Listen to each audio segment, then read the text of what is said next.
NFL analyst Chad Brown joining us this morning here on the show. Chad, good morning.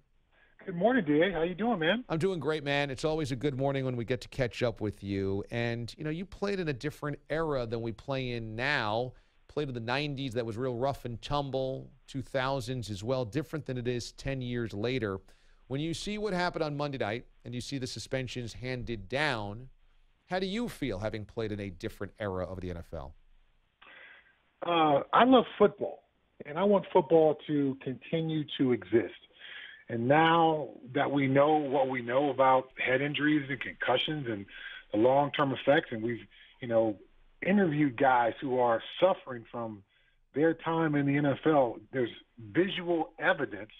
I think you have to take steps to make the game safer. And I understand there's a certain old-school mentality that is hard to shake for some current players and for some former players, and want to see the game played like it once was. I just want to see football continue.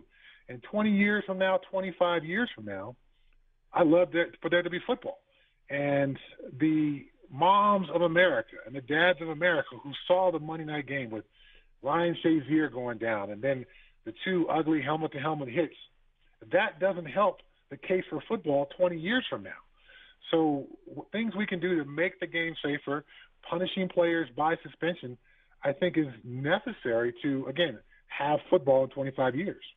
That was a particularly violent game to the point where a lot of people just winced watching it. Did you ever play in a game that you said, oh, my God, it's one thing to be violent. This is more violent than your normal football game that I've been playing in? I've taken place in some of those Steeler-Ravens rivalry games, and that's about as physical of a football game as you could ever possibly imagine. Now, when you're on the field and as a player, you put that helmet on, I've always kind of had a little bit of a Superman mentality that, unless you got some kryptonite in your pocket, nothing can hurt me. But after the game in the locker room and you see the long line for ice bags in the training room, or it's a home game, you see guys lined up for x-rays and MRIs, it gives your perspective shift a little bit, and you go, what are we doing? This is crazy, man. Chad Brown joins us here on the show. So Mike Mitchell, the Pittsburgh Steelers, one of your old teams, was very critical of how the NFL has handed things down to the defensive players, saying, I don't know what to hit anymore. We've got to do a better job in the CBA. Right now, a quarterback can overthrow his receiver, and I'm the one getting suspended or fined about it. Does Mike Mitchell have a point there? He does have a point. Now, unfortunately, his point was wrapped into a rant, that seems to have taken a form about, the game is soft. I think it's going to be impossible for football ever to be soft, but I certainly understand his complaints. As a pass rusher, there was a time where it became difficult to figure out where to hit the quarterback. I was always trained to go up high on the quarterback to try to, dislodge the football. Therefore, helmet-to-helmet contact or a forearm or a hand to the helmet, often happened. After you get fined over $100,000 for that, you start changing your target point, and you begin to change your behavior. Even though I was trained from a young player until the time I got in the NFL to go up high on the quarterback, eventually I learned to change my target area. Those safeties and defensive backs, I know they have a very difficult job. When is this guy defenseless? When is he a runner? How do I put my shoulder in this perfect place, never put my helmet on him as this receiver is twisting, turning, trying to catch the ball, in some case ducking to avoid contact? I've got to find a way to hit him in a safe spot and all that. So the defensive backs now have the toughest job in football, which used to be, I think, the pass rushers trying to hit the quarterback. Now it's the defensive backs, and he's got to find points. But I think my overall point is bigger and more important. Again, we've got to find ways to coach the game, make rules for the game, and legislate the game that allows us to have football in 20, 25 years.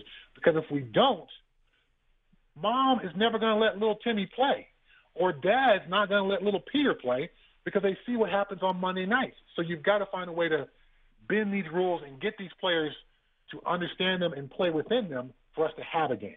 As an extension of that conversation, what Gronk did is not exactly what little Timmy should be suffering either or doing to little Peter, and that is throwing his shoulder and body weight into a guy that's on the ground not looking at him after the play. Did you think that Gronk should be suspended more than one game?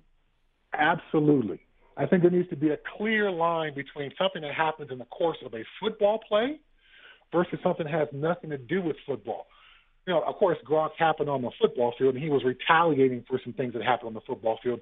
But that was after the play. It had nothing to do with the scope of a football play. So you hit a quarterback too low because you were being pushed in the back.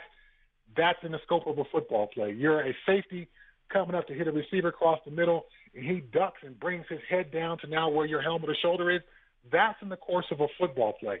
The crap that Gronk pulled, the crap that Aqib Talib and Crabtree got into a couple of weeks ago, that has nothing to do with a football play. I think that should be fined, and the suspensions as far as games should be at a much higher level than anything that occurs during a football play. Yeah, I tend to agree with you. As we talked to Chad Brown, former Pro Bowl linebacker in the NFL for more than a decade, and I was looking at the physical toll that the Pittsburgh Steelers not only enacted and exacted on the Cincinnati Bengals, but also took on themselves. And obviously losing Ryan Shazier, I mean, your heart just drops.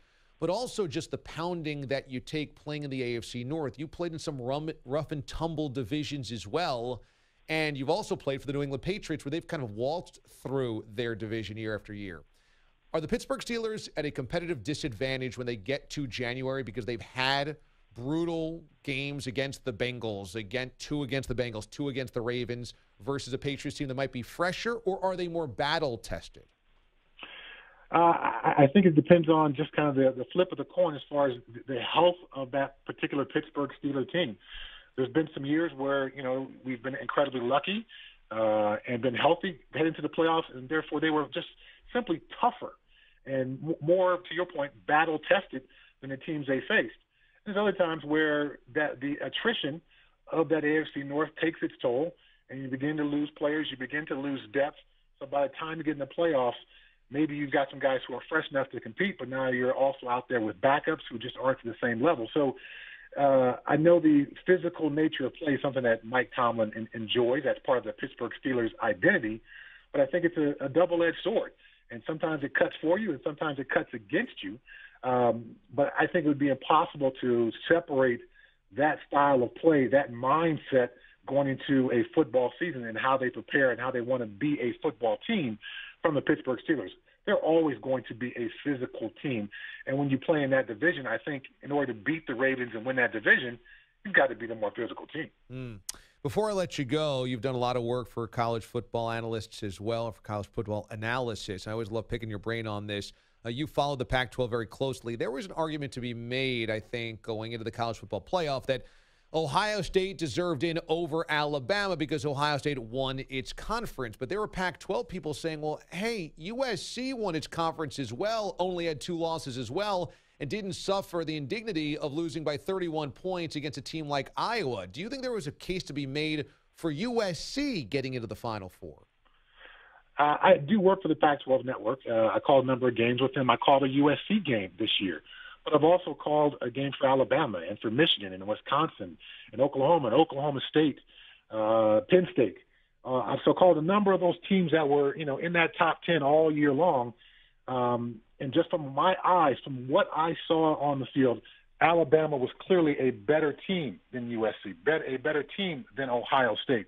I understand the folks in the Pac-12 wanting their team to be in there, but I think USC was a little too up and down, particularly against some not very good opponents. I happened to call the game against Oregon State when Sam Darnold had 2 fumbles and 2 interceptions, and it was an up and down game for them, versus a team for Alabama that lost 1 game in a rivalry game on the road against a team that was in the top 3 or 4 at the time. So I think the more deserving team went in, but I think it also speaks to, you know, the need for perhaps expanding the playoffs and having an automatic entry for the conference winners.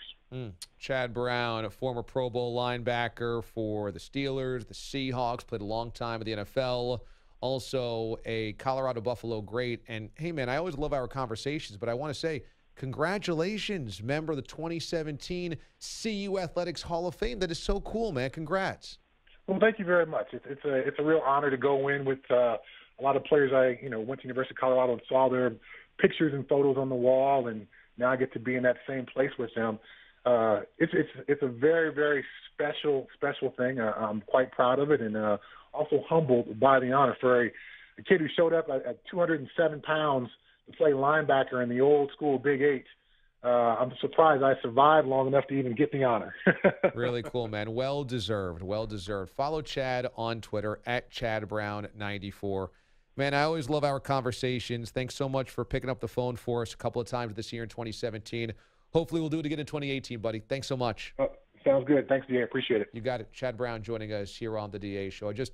I love the thoughtful nature of Chad Brown's answers every time we have him on talking football. He's just one of my favorite NFL analysts to have here on the show. Good stuff as always, and props to him for getting into the Colorado Athletics Hall of Fame.